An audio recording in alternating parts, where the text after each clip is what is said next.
It's wonderful to have you all with us. My name is Rebecca Ryan. I'm a futurist and economist at Next Generation Consulting, and this is Futures Friday. Uh, Most Fridays we get together and we talk about the future, hopefully in an optimistic way that doesn't make you reach for an extra Xanax. This is the first time we've had a repeat of a prior topic since the beginning of COVID. We started these things on, I think, March 19th. So this is our signals and sense making panel. Now, some of you might wonder, like, if you weren't here the last time, what the heck is going on right now? What is this? Well, as futurists, one of the things that we have to do is have a broad network of inputs. We don't want to get too sucked into our own biases, our confirmation bias, our availability bias. So we like to keep company with friends and colleagues who see things a little bit differently than we do. And so since the start of COVID, I reached out to my network and I said, I want to get a bunch of local government nerds together on a regular basis to talk about what we're noticing. That's what a signal is. A signal is something that, have you ever had a puppy and like everything's new to them? They've never, or a kid, I mean, speaking only for myself as a childless person, a puppy, right? And they're trying to make sense of the world and they're hearing things and seeing things they've never seen before, and their cute little puppy heads go cocked to the side like, what? What's that? That's what a signal is. So a signal is not a trend. Trends are things that build and accrete over time, like the aging of America. That's a trend, right?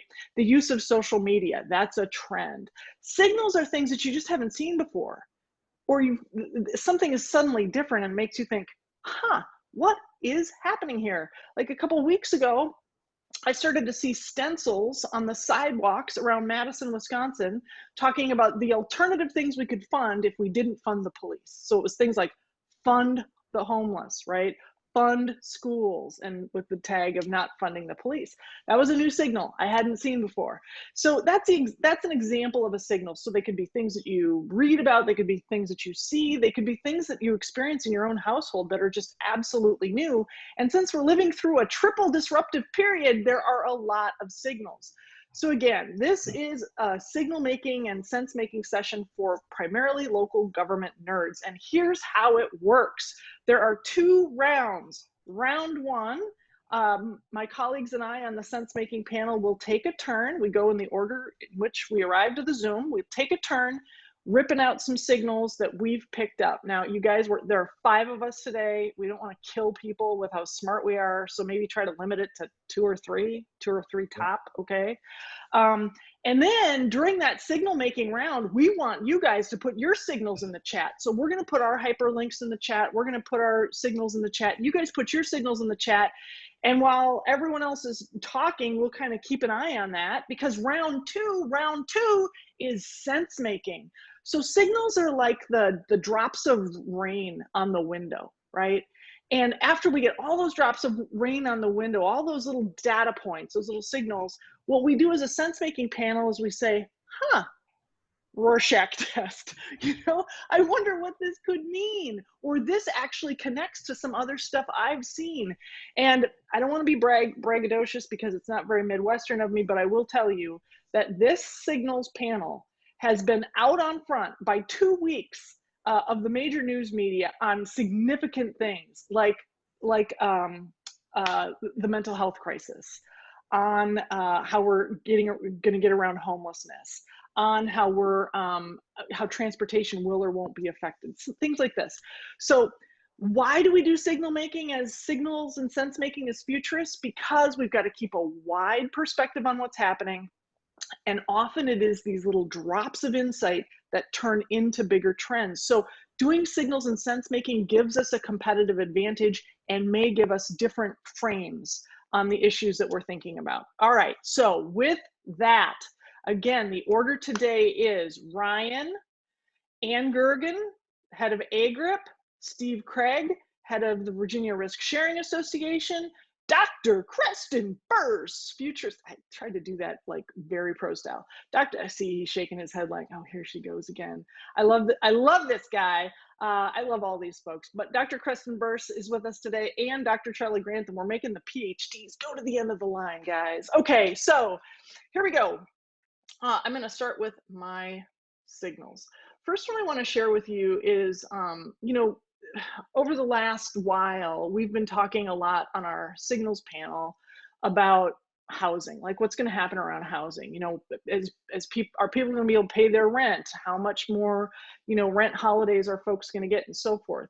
And I'm going to bubble up here for just a second, and I want to talk about housing and residency, because last night PBS ran a segment on what I'm going to call wheel estate, not real estate, wheel estate.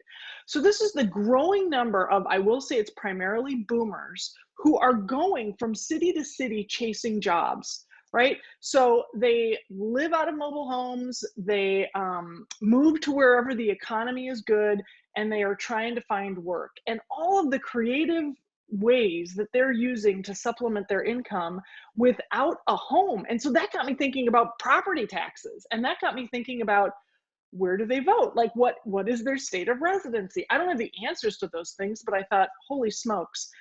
The national parks, for example, this year are saying we have never had more reservations at this time. So some of that may be recreational, but some of that may be people who have real estate. Second piece here is Zillow. I've heard a lot of my clients talking about, well, they've been talking about whichever part of the trend favors them. I'm just going to be honest. So more rural areas are saying people are going to be moving to rural areas. They're moving out of cities, and people in cities saying people aren't really moving out of cities. You know, like this is not a post-COVID reality. So I looked for what the truth is. And I think many of you know that I'm a fan of the folks at Pointer. Joan G is on the call today. Wisconsin broadcasters. Pointer does a great job, I think, reporting news. And they went into the Zillow archives, and Zillow, you know, big housing real estate market, Zillow was basically saying meh about people relocating, rural to urban, rural to suburban, suburban to rural. So this is something that I definitely think we need to continue to watch, but so far it's meh. I'm going to just do one more. This is, I think you may have picked up, if you were with us the last time, that sometimes we can get a little dark in our signals panel. It can be a little gloom and doom. Unless Anne comes through with something about nudity, that lightens the whole mood. She is our top nudity signal getter. But anyway, if there are people taking their clothes off and it becomes a trend, Anne knows about it. But I wanted to bring some good news. I don't want it to all be downward. And this is a hurrah for local government. So many of you guys follow Strong Towns, and there is a lot of bad news out there. But here's what I want to say. That is not 100% of the news. There is a ton of really good news out there. And when I see how local governments are having to help their small businesses, you know, things like delivering masks, right? They're small, like local governments right now are doing things that are highly visible and highly valuable. And when local governments do things like turn their community centers into study halls where kids can safely socially distance while getting high-speed internet, and maybe even getting a little bit of tutoring support, delivering masks to small businesses so that people who walk up without a mask can have one. As local governments do these highly visible things, what we know is that whenever local governments are doing highly visible things, residents' hearts swell for local government. So I think like local governments are in this magical moment right now where an insane amount of visible, tangible service that they're providing in their communities are things that I hope will continue to make our hearts soar. With that, over to you, Gergs. Awesome. There's a pun in there. You know, you mentioned my ability to find signals about nudity. And just to be clear, like it's all public sector related stuff, like how we regulate nudity ordinances in parks. But Rebecca, you followed that up by saying local government does things that are highly visible all the time. And so I really love that connection point. Thank you. Thank you, Anne. So my first signal today comes out of the place that everybody should go to find local government news. It's the Hollywood Reporter. That's a perfectly logical place to be looking for public entity information. The Hollywood Reporter, September 17th, has a story about 3 cities that have filed a class action lawsuit against streaming services, and in particular Disney Plus, all right? And the argument is really that the streamers ought to be paying some sort of utility fee to the municipalities. What struck me most about this story is the cities, the 3 cities that have filed suit. One is Reno, Nevada, which is 250,000 population. One is Fishers, Indiana, population 94,000. And one is New Boston, Texas, population 5,000. So what's interesting to me is just that span, right? That you've got local public entities at every spectrum of size filing this suit against the streamers. And so Chicago has an amusement tax that they implemented, I think a few years ago now, like 2015 or 2016, right? And it's a 9% assessment on those streaming services. And so that has been challenged in court. So far it's been upheld. This is a signal in that, you know, the more of these we see, and there's lots of challenge and legal challenge. And so I think it's probably just a matter of time before the Supreme Court takes it up. But when you think about that intersection of sort of local government revenue, right, and then also streaming services and the new environment in which services are delivered, that's a pretty interesting combination. The second signal, slightly more reputable source perhaps, comes from the Insurance Journal. Oh, and let me hit send so that you have all these links.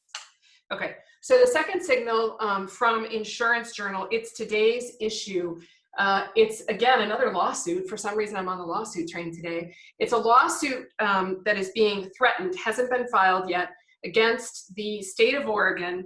And it's basically arguing that the COVID restrictions that the state of Oregon put in place equated to a property taking, right? And that somehow the businesses in Oregon, some of the businesses should be compensated for the taking that the government made when the government said that they had to shut down their businesses because of COVID. And so that isn't in and of itself notable to me, because that's been going on for, you know, months now. But what was interesting is that it was coming out of Oregon, and I've been following Oregon pretty closely lately because of the wildfires and all of the evacuation and all of the public safety that has to go on around that evacuation. And so it really got me thinking this morning about, you know, okay, so when the governor says, hey, town, you're under mandatory evacuation, you have to leave, those businesses are shut down, right? Everything is shut down in that community under a public safety banner. I guess it's not a demand that they shut down, or, you know, a violation if they stay open, but it's interesting to me that we're having kind of this parallel track conversation in Oregon at the same time, where we're taking a public safety mindset, mandatory evacuation, when we take a mindset around closing businesses down, and then we have a lawsuit around the COVID-19 and whether it was or wasn't a taking. Why isn't evacuation a taking, if that's the argument, right? That's kind of my question. The third signal, Florida legislation. So Florida has a series of, well, I think it's got one big bill. It's called the Combating Violence, Disorder, and Looting and Law Enforcement Protection Act. I couldn't find a bill number, but if you Google it, you will find lots of reference to it. The signal within that legislation, it's a lot of legislation. It's a lot of different policing kinds of activities. The signal for me is that it includes language that would limit state funding for local governments that cut funding to law enforcement. So it seeks to measure, like, by what proportionate share of your overall local government budget are you cutting law enforcement? Are you cutting law enforcement to the same amount that you're cutting everything else? And if not, if you're cutting law enforcement to a larger degree than you're cutting everything else, you are going to put your state funding at risk. And then, Rebecca, I'm going to mention one more super quick. This one is a local issue. I live in Minnesota. I have a 13-year-old son who is crazy about football. He is all football all the time. It's a big deal in our household.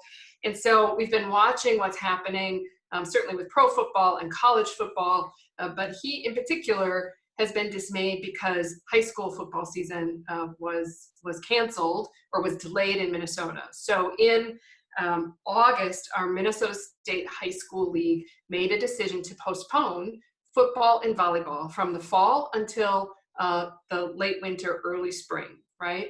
They made that decision. As you might imagine, a ton of backlash. Hashtags, you know, let them play, lots of parent complaints, lots of student complaints, all of those things. There was a lawsuit against the Minnesota State High School League saying that their bylaws did not allow them to move their football season, right? That the bylaws said football's a fall sport. So what were they doing making that decision? And then on Monday, they reversed their decision. So on Monday, they decided, no, it's okay, we're going to play football. Now, the two things that stuck out to me in that decision. Number one, they had a physician who's their advisor and is a sports advisor who gave them advice this week on Monday in their work session that said, nothing has changed since October 4th. Since August 4th. So August 4th, when you made the decision to postpone, today, from a medical perspective, nothing has changed. More notable than that, I'm going to read the quote. The quote from the Minnesota State High School League says this: "It will be critical that our schools do their very best to enact protocols that maximize the safety of our students, coaches, and officials." That is a loud and clear message that says this is a local control issue. It is a local discretionary issue, and we're going to let the local school districts make the decision. And so, Rebecca, thinking again about that tangible service and the accountability standards at the local level, right? We're going to let our schools make these decisions on football. Over. Steve Craig. All right, I guess that's me. My first one today is really emanates from a couple of articles I ran into. The first one was in an RBC Capital Markets report that talked about record flows of investments into environmental, social, and governance funds. And the article in particular was talking about diversity and inclusion now being a bigger and bigger factor in those investment decisions. And these were all at publicly traded Fortune 500 companies. And so no sooner than I finished that than an article popped up the other day, and I'll post these in a minute, that 12 mayors from cities around from North America, from Europe and Africa. The US cities include New York, Los Angeles, New Orleans, and Pittsburgh. I think I got them all. And basically these 12 mayors have agreed, they've taken a pledge to take all possible steps to divest city assets from fossil fuel companies and call on city pension funds to do the same. This has been on my mind just because of public scrutiny in general against public entities and the thought that more attention is going to be paid for where assets are placed, in particular with diversity and inclusion. So maybe that's a signal about some changes coming in that area. Another article that I happened to catch a few days ago talked about a specific school system here in Virginia whose average daily attendance is down this year from a combination of factors.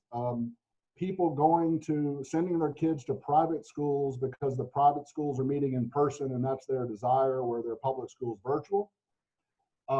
There are cases of kindergarten deferment in terms of enrollment for a year, or people homeschooling because they don't want to send kids back to a non-virtual environment. So in Virginia, we're down about 35,000 students in public schools this year, and at roughly 7,000 a kid in terms of state and federal money, that's $245 million that is at risk for school funding only in Virginia. And of course, what concerns me about it is the snapback when now that all those kids come back and we're $245 million short in terms of resources able at a time where those are really needed. And then the last one is something that just has happened in the last couple of days here, and there's no article to point to, but it concerns FOIA requests. We have had 5 members here, all cities so far, maybe a town as well. 5 in just the last few days who've gotten identical FOIA request, and what the person or persons is looking for is a summary report of all claims and damages, to include when a claim was made, who made the claim, who caused the damages, what the claim was, where it occurred, the disposition, and any amounts paid for legal settlement, etc.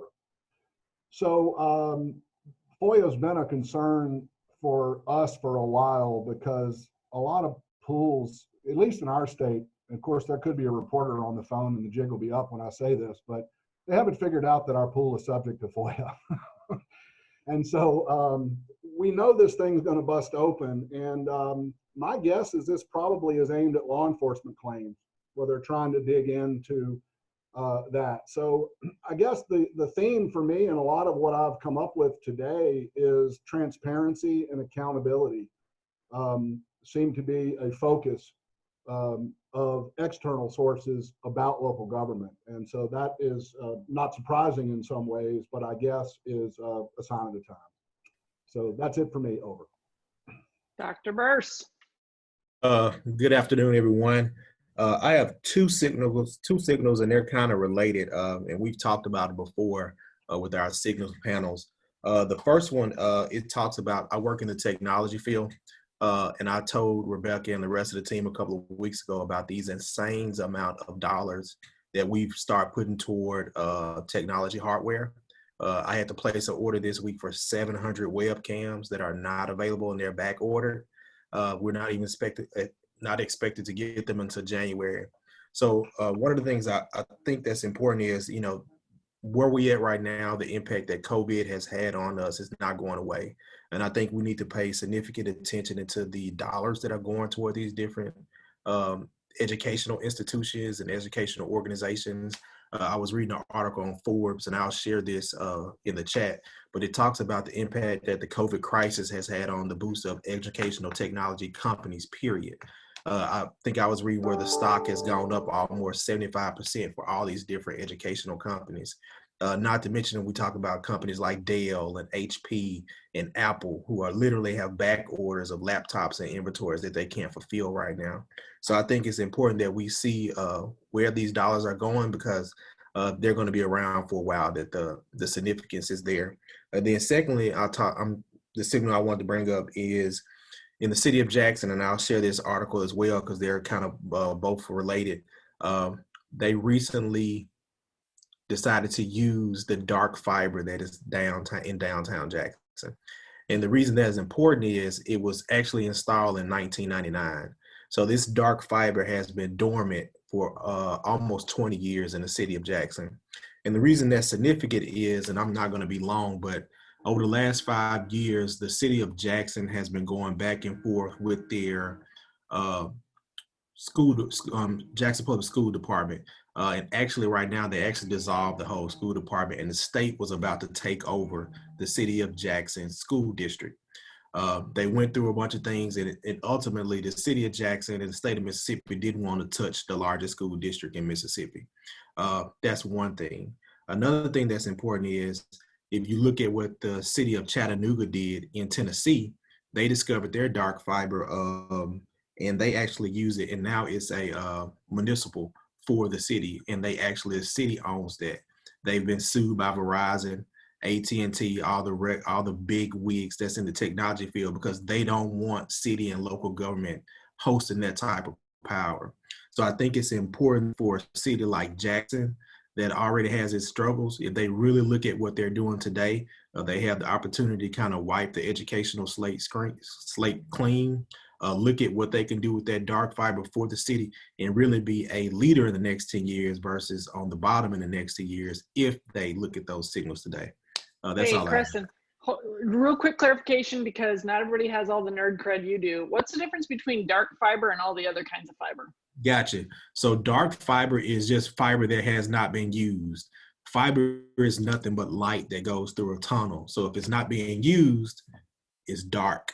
So this fiber has literally been sitting underground for 20 years. And the funny thing about that is Chattanooga is the 4th largest city in Tennessee, but their fiber has not been beat out by no other fiber providers. That includes Google, AT&T, any other big providers. So this small city has actually turned this unused project into something that's probably going to sustain that city for years to come.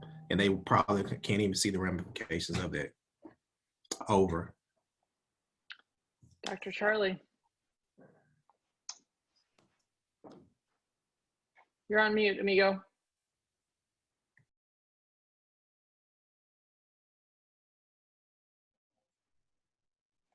Charlie, you're on mute.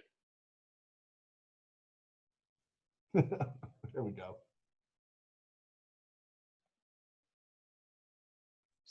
There you go. Take it from the top. Got it? Okay.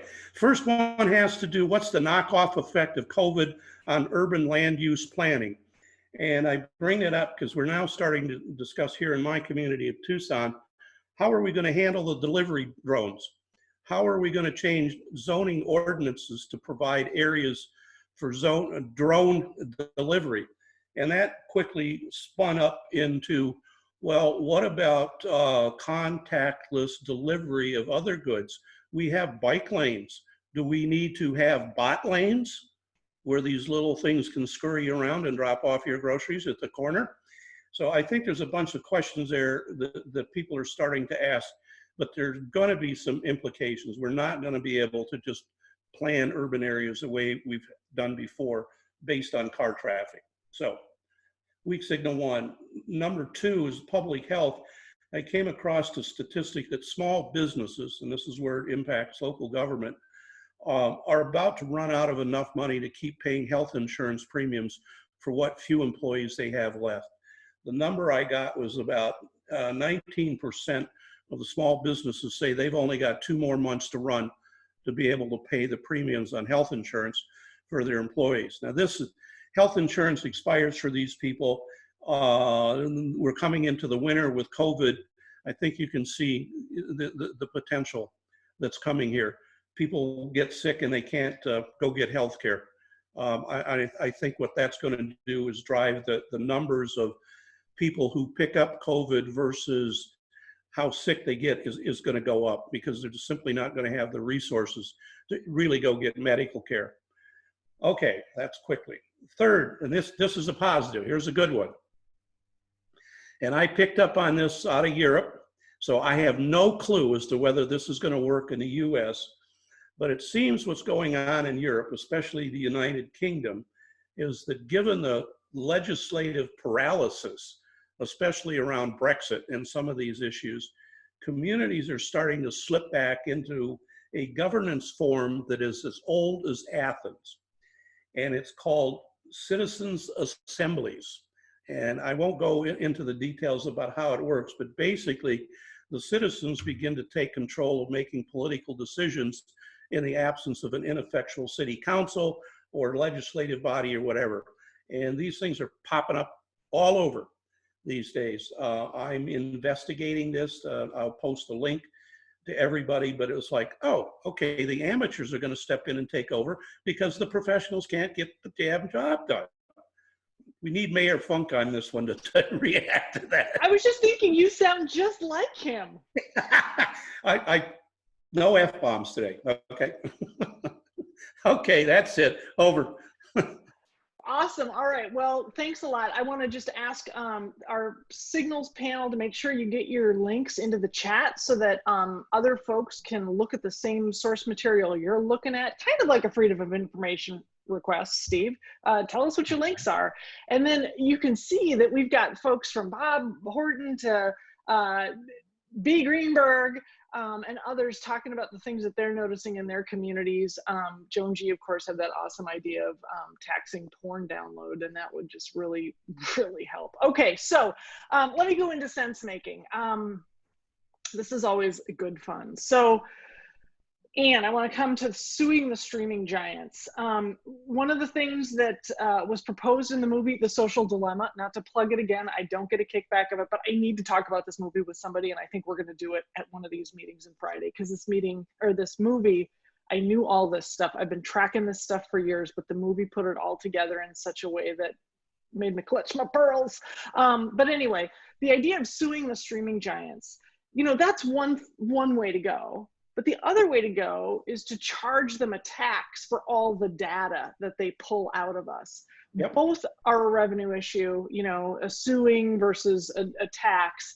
But yeah, what is the cost of play in our communities? Okay, Steve, you did it before I could do it. You talked about the ESG funds and the diversity, equity, and inclusion lens. and then you tied it right to the fossil fuels, because that's exactly where I was going. Cities are now saying we're going to divest from any companies, any publicly traded companies that have fossil fuels. How long until cities say, oh, and by the way, our entire portfolio is going to be ESG, or it's going to be entirely companies that are representative of women and BIPOC on their boards of directors and their senior management levels.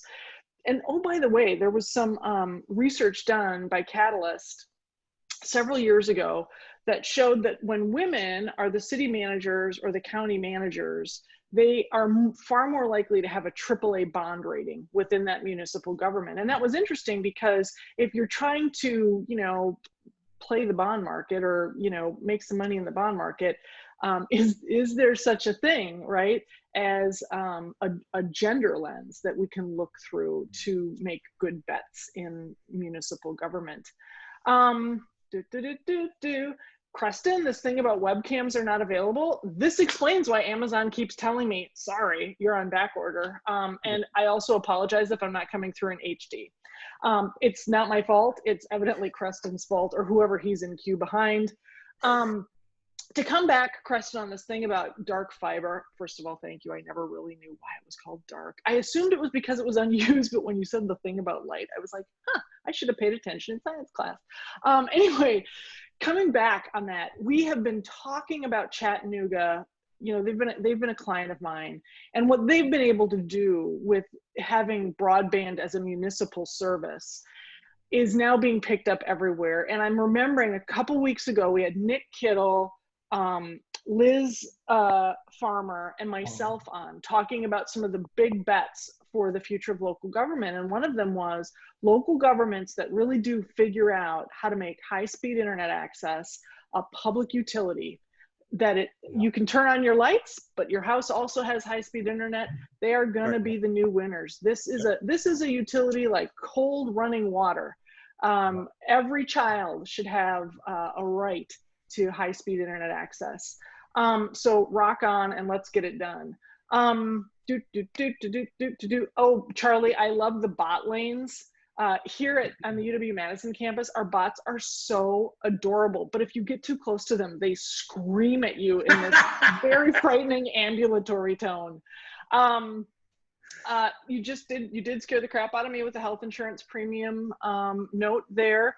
And, you know, this Europe-UK Citizen Assembly thing, Charlie, like, he jokes about this, but he's not joking, but we need to bring this back up, right? What is the way of better representative democracy, more localized voices? And Charlie, you've in the past talked about the Grandmothers Council. And man, that sounds pretty good to me. You know, having our grandmothers in charge. I will commit to following this up, because what we got is a real live experiment going on in alternative forms of local government in real time. So I will track that. Right on. All right, and that's it for me. I'm over. Back to me, yes? Yep. Cool. So a couple things. Let me start with, Steve, your signal about school enrollments. It reminded me of a signal that I picked up on today. You went on mute. I don't know why I did that, sorry. You had everything leading up to that point, right? Yep. Okay, so I'm gonna put this signal, I think it was just this morning that I heard it, about community college enrollment. And I think this panel, like early on, we were talking about what we thought COVID-19 would do to college enrollments and community colleges enrollments, and lots of folks, probably us included, thought community college enrollments would go up, right? That students would take a step back from a four-year institution and go to community college for a year instead. Community college enrollments have actually gone down. I think the stat is down like 7%, right? And so everybody's trying to like, and it's the same thing, Steve. Students are just taking a year off, right? Yeah. Instead of spending a year in college and not sure what I'm gonna do, and I'm not getting the full college experience anyway, I'm just gonna go work for a year. Yeah. So that's pretty interesting to me. Yeah. Yeah. Dark fiber, and Rebecca, your comment about the local entities becoming the one to provide the broadband. There's another model that has worked incredibly well, and it's where, and I think actually there have been studies. I'll have to look and see if I can find it, or I'm sure we can all do a little Google search. But there's another method of utilizing the municipal fiber structure to lease it out to the broadband providers. And that actually is, I believe, a stronger revenue stream than running it as a utility, right? Because you don't have to have all of the utility infrastructure behind it. You own the fiber, you lease it out, and you've got this ongoing continuous revenue stream, and you can lease it out to the highest bidder, right? So from a municipal standpoint, you actually have multiple options once you've got that fiber in the ground, and you can make some decisions around it. So agreed, like that's a really exciting development, but also kind of fun to think about the different ways that you could put that infrastructure to use, right? Creston, you need to run for legislature in Mississippi, and that needs to be part of your platform. We will all make a donation tomorrow to your campaign, sir. I'll send my Cash App information out. Yeah, perfect. Yard signs and T-shirts. Charlie, your bot lane, it's super interesting. There's been this work in the last few years, of course, around electric vehicles and sort of what that looks like, and then also the self-driving technology. And so I was thinking about the self-driving technology and the urban planning alongside the bot lanes. And it's interesting, if you look at some of the models of what streetscapes look like in an environment with self-driving technology, they look entirely different, right? You don't have four-way stops. You have a great big circle with all the streets coming into this circle. And you have cars and vehicles and bots that are moving a lot slower, and they're constantly scanning around themselves for any sort of something in the way, I guess. And so just thinking about, yeah, that urban infrastructure and the infrastructure overall has to be completely redone for bots, for electric vehicles, for self-driving technology. And it's interesting when you think about it in the local government context right now and the financial constraints, right? We don't have enough money to be able to rebuild all the streets that we need to rebuild in order to meet these kinds of needs. Greenville, South Carolina is actually pretty forward leaning on this. They're doing a lot of planning right now. The mayor in Greenville is huge into electric vehicles and how you'd have to redo the entire urban plan in order to meet them. And then final comment, and I'm not quite sure even how to articulate this linkage. So Steve, it started with you when you were talking about the city, I think you started the city pension funds and the ESG and that review of that. It's interesting because, right, lots of times local governments are constrained in what they can invest in, and they're not allowed to invest in some of the more, I mean, pension funds might be able to, right, and to some degree, but they're limited in terms of where they can invest dollars and how much of their dollars can go into an equity sort of allocation versus a muni bond allocation or something else, right? And so thinking about how do you layer on that next level of expectation when you already have some constraints. So I was thinking about that, and then you started talking about the froya requests, right? And the question for, can we see all these claims? And I was thinking about how many claims get filed against local governments, right? Because the stuff we do is inherently risky. And like when you're reading the news report that says, oh, police department X had, 1,600 claims filed against it. Well, of course they had 1,600 claims filed against it. That's not the denominator, right? How many complaints. The denominator is how many were successful. So I was thinking about, okay, you got these ESG fund investments, you've got the froya requests.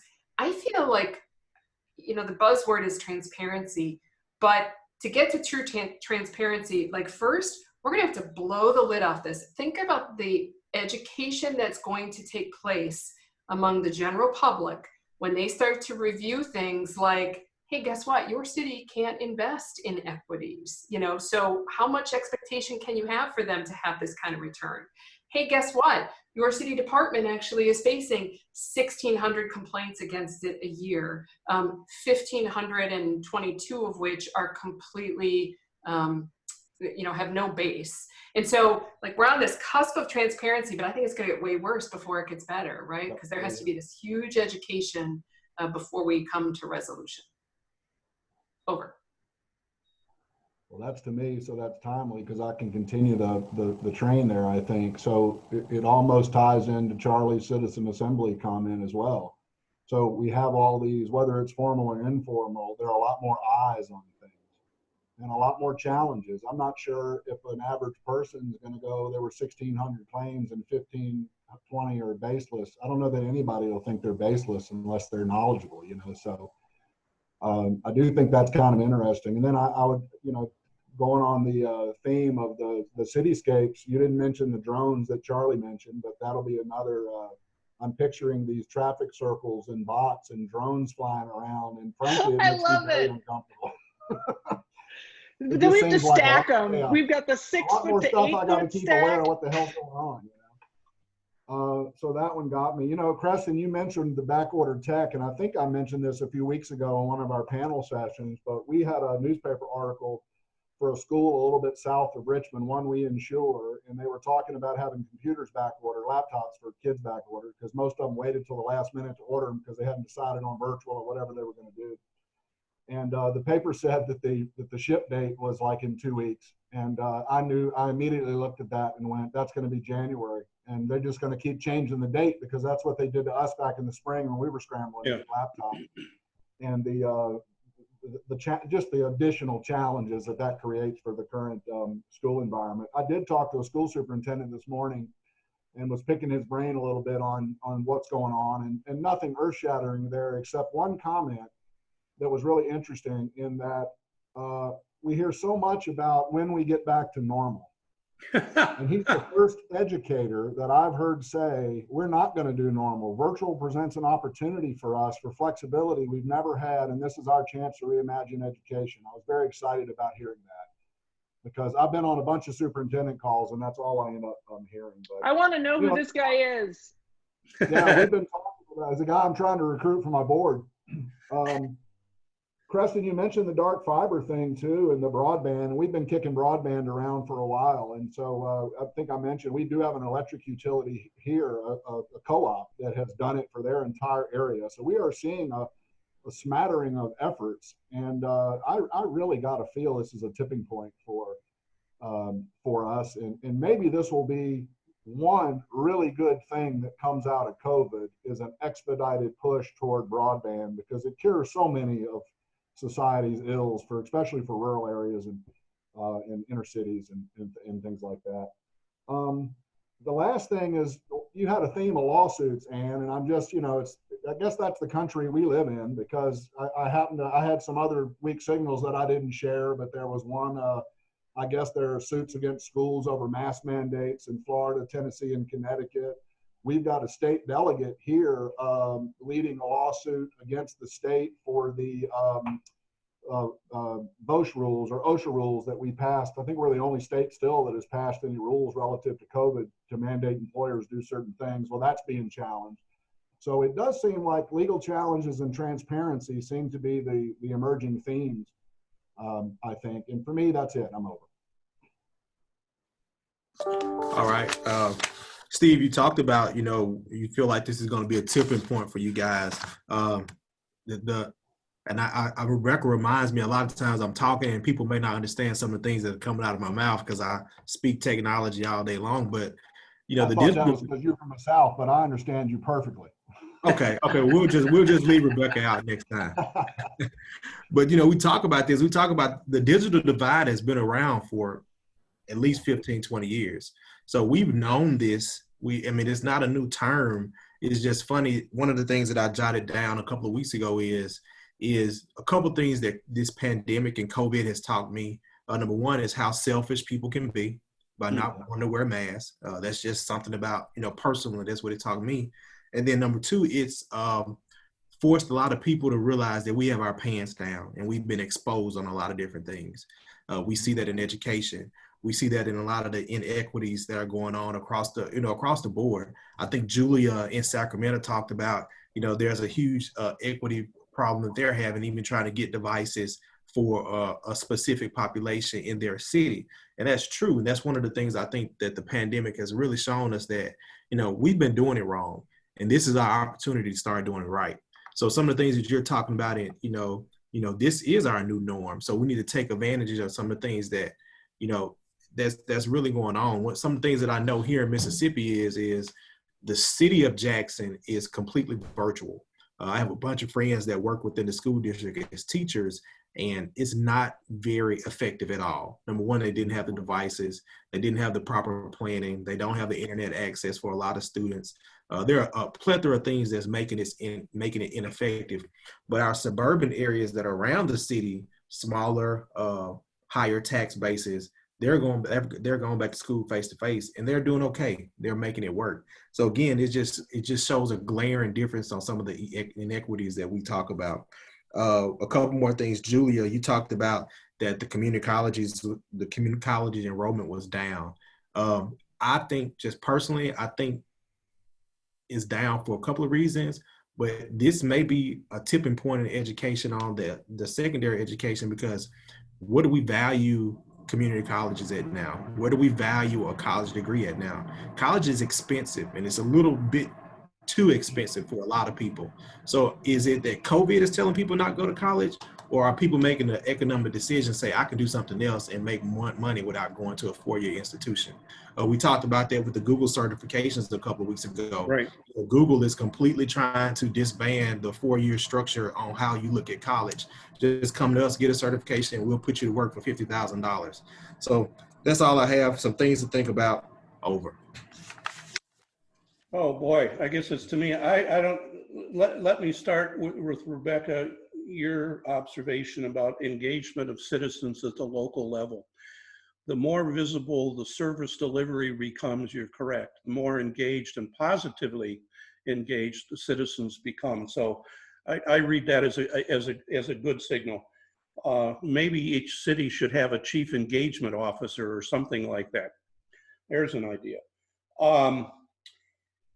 The dark fiber, I'm going to rift a little bit and smile because I'm an old telephone guy. There's more dark fiber than there is lit fiber out there.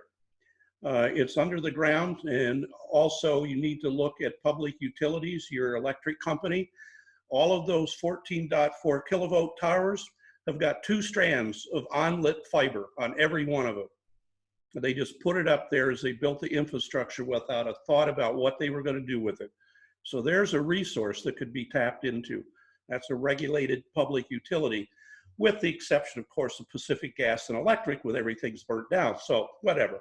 But basically, that's a community resource that's there.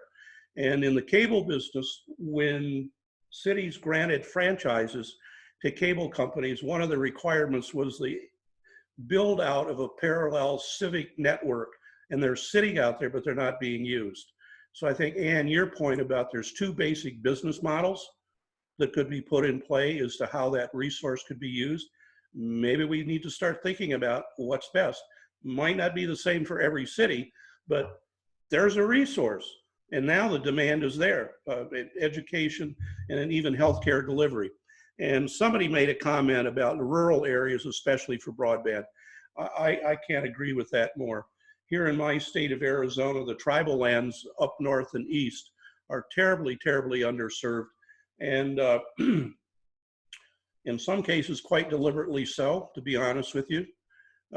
We don't want to engage with those communities.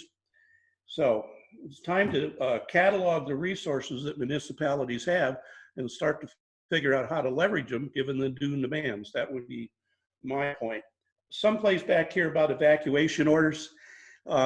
Having just gone through a set of forest fires at the backside of the mountain behind me that you can't see, we've got a 1, 2, 3 plan. And when we get to 3, and I'm not sure who issues that, whether it's the fire department, local government, or the police force, but you got to go. If you don't go, don't pick up the phone or your radio and try to call 911 to get rescued, because they will not show up, because they need to divert to other places. Bob Horton, who's a fire chief in Oregon, Charlie, said that it's sheriff law enforcement who is the only authority who can issue an evacuation order level 3. Good. People in Arizona in the forest, don't hesitate. They go. So, okay, I got a whole bunch else, but I'd like to leave time to have some questions from our great audience out there. Yeah, I mean, let's have, if you have any questions for the panel, throw them into the chat. But I really, first of all, I want to say that our audience they could be their own signals panel. I mean, you look at, I know some of these folks. I mean, these are signal sensors themselves, Right. and these data points have been terrific. So Tamara and Alex and Julia and B. Greenberg and Carrie and Bob, appreciate you guys so much.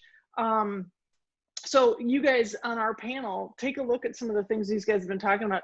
Joe Wade asks, what does an engagement officer do? I don't think that it exists yet, but I think what Charlie was getting at is their job would be to engage with citizens. Right now, it's very episodic. Even our elected officials, when do they engage? When they're running for office, and then they just want to be left alone. So I think that's what Charlie's getting at, is that this would be a created position, and the job is to, I believe, listen. How would you define it, Charlie?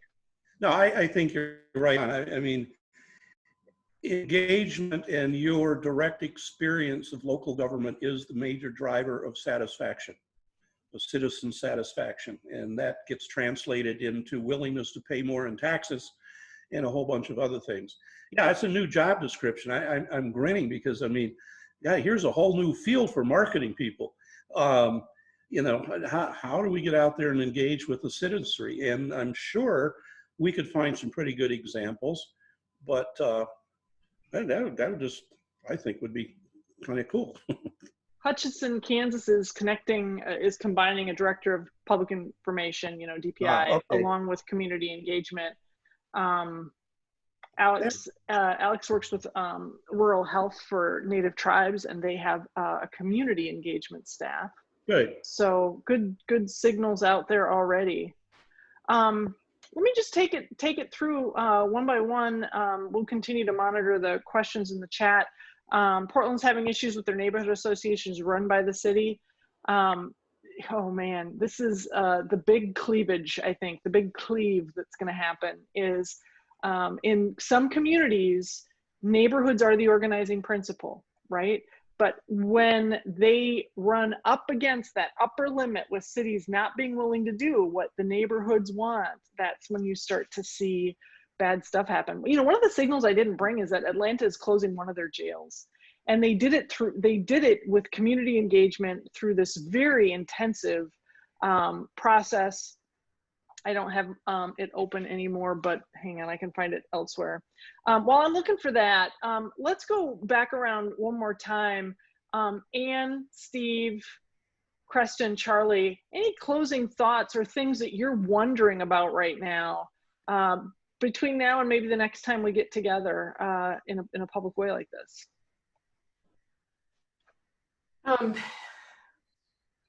Yeah, so I'm still really puzzling over the conversation about transparency, over the comment you just made, Rebecca, about, you don't really care a whole lot until you're running for office, and then your time to care is pretty limited. And I guess that just strikes me, like, I don't say it in a negative way, right? I'm not saying it in a dismissive way or in a there's no hope sort of way. I mean, again, I think we could be on the cusp of some really great new understanding and appreciation for the role and limits that exist around local government.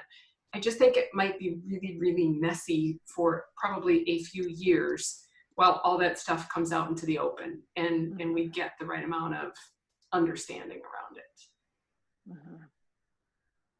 Steve? I think for me, and y'all have heard me say this before, those on the panel, I mean, the big thing on my mind continues to be the inevitable friction that's going to result from financial realities and lots of expectations and promises that have been made in 2020. And I'm very concerned that local governments are not going to be able to move as quickly as communities demand, and that's going to create some challenges. So that's kind of the big thing on my mind. And Steve, that's interesting because I think maybe you just gave me what is the final tipping point, right? It's when those financial decisions come home to roost and we have to address the constraint, that maybe that's that final tipping point into a new era of transparency and understanding. It could be. Yeah, I think I'll jump in that. I want to frame this in a positive sense. We all know that we're sort of at the edge of chaos, But the good news is that moving forward to better futures only happens at the edge of chaos. So it's going to seem confusing. It's going to be messy. It's probably be ugly in some situations.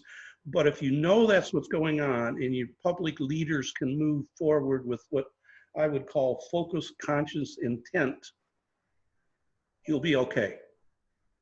So it's kind of like, you know, those of us who've raised children, taking them through adolescence is never a pleasant time, but you kind of got to, not me, no, I was different. My mother thought I was sainted, right. It's a process that you go through. And there are some folks out there that are beginning to look at the use of chaos theory and systems theory as a way to understand local government. Yeah, and right down at local government. And I dig out those resources and bring them back to folks. But living on the edge of chaos is not necessarily a bad thing. Hold on. Creston, Buckle what up. about you? Okay, buckle up, Buttercup. What about you, Creston? I guess mine is I'm thankful for Rebecca allowing me to sit on this panel. I started sitting on the panel right in the middle of a soccer season for a 6-year-old, so I'm at every other session. But I encourage everybody to do what Rebecca said. There are so many signals out there, and I learned so much from just getting on these calls and just sitting there and listening to people talk. So you can start the same things with your groups and the people that are on this call. So there are so many signals out there. We miss a bunch, So I mean, just dig in, jump off the cliff, and have fun. Yeah, thank you, Creston. I'm going to wrap it up. We've had some great comments here right at the edge of chaos. So check out the comments for sure. First of all, I want to thank my colleagues. This is stone soup. I started with nothing when COVID broke.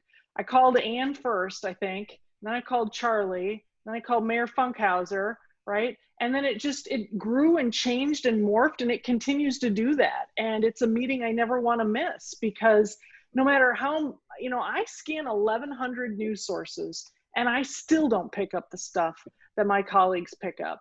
So if you want to imagine better futures, you got to cast the widest net possible. And this is one way to do that. So imagine what coffee would look like with some people whom you respect, and you don't have to agree with them. Even better if you don't, right? Maybe they're politically different than you. Maybe they were raised in a different socioeconomic environment than you were. You want a broad diversity of inputs. And this is really low risk, you guys. Everybody comes with 1 or 2 signals, and you go around and you share them, and then you talk about them. So this is a very low risk, high return foresight tool that anybody can use. So I encourage you to do that. We'll do this again, probably in 6 or 8 weeks or so. I want to make a couple of public service announcements. One is that I'm going on hiatus in October. I've got an insane schedule coming up. Keynotes are not stopping, you guys. I just don't have to get on an airplane to do them. And I need time to take a breath. We have done dozens of these now, and we don't have any real intelligence about what you've loved and what you haven't loved. So this is your warning. If you've signed up for one of these, you're going to get a short survey from us asking what you value and what we could do better, so that when we relaunch in November, we've got even more focus and more clarity. The other thing I want to do is for all my local government friends who are members at the Alliance for Innovation, I'm back. I re-signed the agreement to be your resident futurist. And so on a more regular basis, we're going to have local government insight around the future on our Futures Friday sessions. So if you love this local government signals panel and you belong to the Alliance for Innovation, and you'd like to do something like this in the future, send me a note, drop me a line. We'd love to have you. My email, I'll put it in the chat right now. Oops, I want to put it in the chat to everybody, not just to one person. Sorry about that. Again, thanks to my panelists. Thanks to you for sharing some of your Friday with us. And listen, this is about better futures that work better for more people. So let's get it done. Hands in the middle. Talk to you guys later. Okay.